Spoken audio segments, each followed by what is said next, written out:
It's me again, and it's the case against me for anti-Semitism and various other charges, including bringing the Labour Party into disrepute.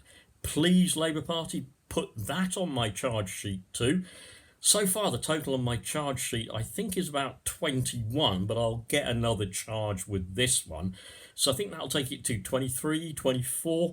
I keep putting things on because I want them adding to the charge. Yes, Labour Party, I plead guilty to sharing certain details about my case on the media because, well, I think it's important that people know how the Labour Party are abusing the IHRA definition of anti-Semitism. Let me tell you what the authors of this particular account from 2019, Amos Goldberg and Rav Siegel, I believe two Jewish names, yeah. And there's a picture of the Israeli flag as well.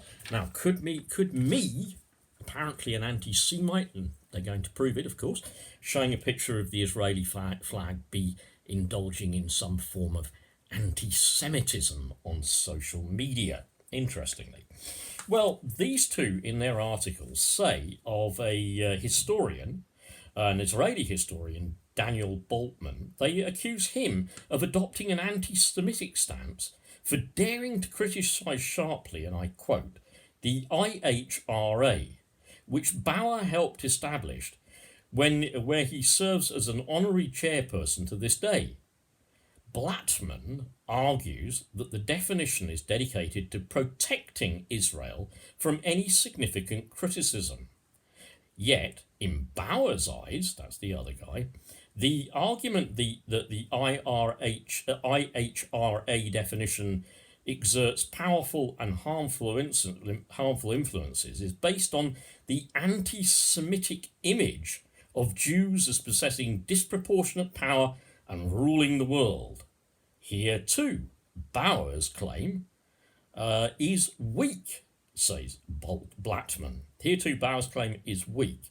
Instead of engaging in a meaningful way with the critique of the definition, note that, instead of engaging in a meaningful way with the critique of the definition, the accompanying examples, and they give very many, and its terrible consequences on the struggle against oppression of Palestinians, supporters of the definition, Bauer included, prefer to associate criticism of it with anti-Semitic imagery. Now that one goes back to a beautiful one for me, anti-Semitic imagery. I've told you on a previous video. Might as well tell the public again. Don't, whatever you do, if you're in the Labour Party, post or make known anything that could be regarded as an anti-Semitic trope. Trope's a popular word, isn't it? It's another buzzword. We all get off on buzzwords at the moment. A big buzzword is trope. Yes, I'm buzzing with trope. Yeah. You will recall I published a still of Monty Burns, dear old Monty Burns, Moneybags, Monty Burns, by creator Matt Groening, because he looked rather like Lord Rothschild. Because he looked rather like Lord Rothschild, I'm assuming here that was rich, capitalist, wealth generating, wealth creating, wealth hoarding. I get it now. I, through this use of the definition of anti-Semitism, have been publishing anti-Semitic tropes. It's absurd. It's absolutely absurd. It's absurd. Careful what you post, people. I mean, I don't know. If you post anything about capital and riches and control and capital. Oh, forgive me, I talked about an economic cabal. Cabal! Oh, it's an anti-Semitic word, isn't it? This is what I'm up against. This is what I'm up against. I'm a socialist. I hate capitalism. I would work for the defeat of capitalism. I absolutely detest it. It is capitalism and its bloody system that is stripping benefits from this little lad here, who can't get by without help and finance from the government and the DWP. It is capitalism that is feeding the bastards at the top, while people like Owen and his mother suffer, and his parents can't look after him, while people go to food banks because of the damned operation of the capitalist system. But according to them, calling Rothschild a capitalist, a financier, that's really, really bad. I must be having a go at the Jews. Oh, another one I'm sure that they're on with. Anybody who has a go at the Red Shield banks. Historical fact. The Queen banks with Red Shield. Yeah? Fact. Historical fact. Most people don't even know the Red Shield banks exist. Yes, they were run by Jews, Israelis. I have no idea who they are run by now, but they're international bloody capital. Yeah? My war is with the capitalist class. My war is with capitalism. Oh, probably a little bit too left for the Labour Party then, eh? Little bit too left wing. My war is against people who made us fight in Iraq, like Tony Blair, where we committed war crimes. Yeah, I'm against war criminals like Blair.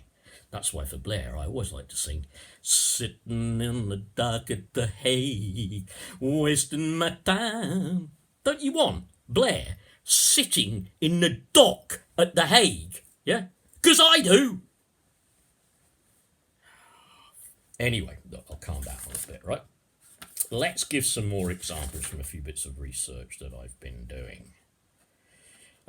These guys say in the same article, again, is from www.972mag.com. Today, the attempt to suppress criticism of Israel based on the IHRA definition also extends to campaigns against the European Union's position that products made in Israel must be labelled as such, which Simon Wiesenthal Institute listed as the most serious anti-Semitic incident in 2015. It appears that the IHRA definition defends Israeli settlers more than it worries about the safety of Jews around the world. You think they're going to try and prove I'm an anti-Semite? I'm not. They probably want to prove me a misogynist as well, because I did defend and make a few misogynist comments on Facebook, which I apologise for. I apologise to anyone whom it offended. I am not a misogynist. I shared something that in hindsight was really pretty stupid to share about Prime Minister May. Yeah, I think thousands of other people shared it, but me, yeah, it was a stupid thing to say, and it was a stupid thing to share, and I even added some of my own comments to it, which I guess could be read as misogynistic, but I'm not a misogynist. Okay, I'd like to say, I mean, surely the average defence to this is, I'm not a misogynist. Please ask my wife. I'll tell her what to say. I'm not a misogynist, for crying out loud. Anyone who has worked with me, anyone in my Facebook pages, anyone who I've known for a very long time, even take my first wife, I'm not a misogynist. Okay? I'm not, right? But anyway, yeah, I do agree. I was guilty of that one, and that would have brought the Labour Party into disrepute and whatever. Yeah, and I'm absolutely fine on that one. I agree. It was terrible. Now, just on to another little brief bit before this goes on way too long. Somebody else wrote on Post 24, to understand the violence of Israel's occupation, you need to know these 30 stories. This is Haggy Haggai Elad from 26 December 2019. And he starts by, violence and whitewashing are the double helix of the occupation's DNA. Here are 30 stories of Palestinians killed or harmed, collected by BT Slem over 3 decades, and they are just the tip of the iceberg. This is what is going on in occupied Palestine. These are the kind of war crimes that the Israelis are guilty of. And using the IRHA definition to cover up for that, and not to allow us to accuse them of them, to make them public, well, that's just not on. These are the things, and this is a horrific photograph, so I would encourage you, please, if you are sensitive or you have children around or something, please look away for a few seconds now. This is the result of phosphorus munitions used by the Israeli army on innocent Palestinian civilians, women and children included. Look at that.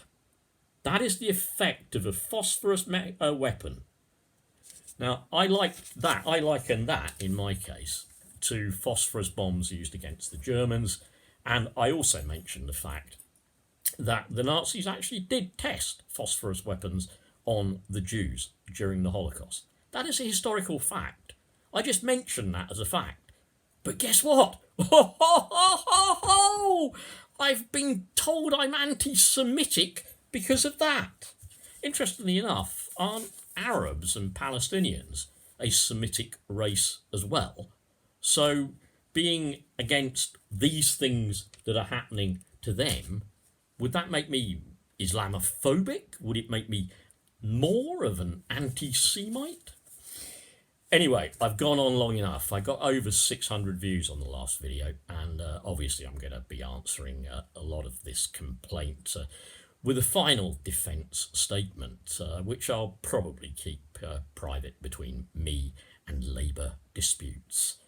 If you're on my side, if you back me, then email Labour disputes, talk to your CLP members, mention to your CLP chairman, back me,